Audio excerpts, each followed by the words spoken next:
তো আমি জিজ্ঞাসা করব কি নেই এই নামাজে? উত্তর দিন। এ তো আপোষে ভাই ভাই আলোচনা, একটা discussion. This is nothing but A port of a conversation. এটা একটা ডিসকাস, আলোচনা।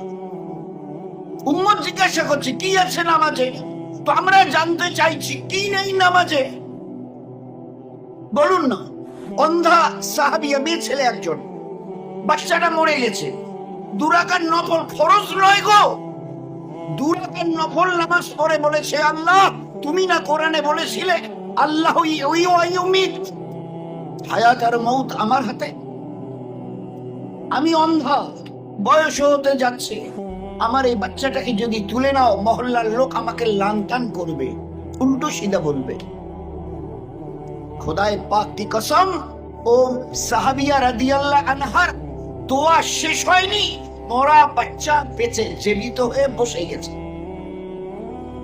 This was the power of salat. This was the power of salat. এ আল্লাহ, আমরা তোমার হাবিবের উম্মত, এই দরিয়ার বুক চিরে ওপারে চলে যাব, দুরাকার নফল নামাজ পড়ে হাত তুলে আল্লাহকে বলে ঘোড়াকে চালিয়ে দিয়েছে।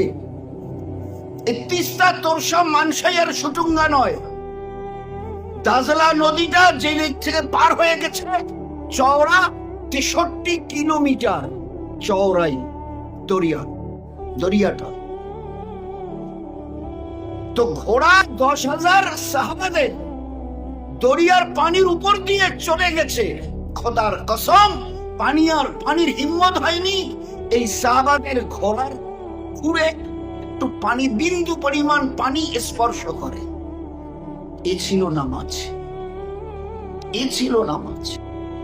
এ আল্লাহ, একজন সাহাবিয়া মেয়ে ছেলে, এ আল্লাহ আমার স্বামী বেচারা 2-3বার এসে আমাকে বলল ঘরে খাবার কিছু।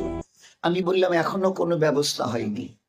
2বারের পরে 3য়বার আমি 2 রাকাত নফল নামাজ পড়ে হাত উঠিয়েছি, বলেছি আল্লাহ তুমি না কোরআনে বলতে ওমা মিন দাব্বাতি ফিল আরদি ইল্লা আলাল্লাহি রিজকুহা, রিজকের মালিক তুমি, আমি ভোকা, স্বামী এবং বাচ্চারা ভোকা, অথচ তুমি রাজ্জাক, রুজি দেনেওয়ালা। দোয়া তার শেষ হয়নি, রান্নাঘরে ঘর ঘর শব্দ, তাড়াতাড়ি করে হাতটা মুখের উপরে ফিরে রান্নাঘরে ঢুকে গেছে।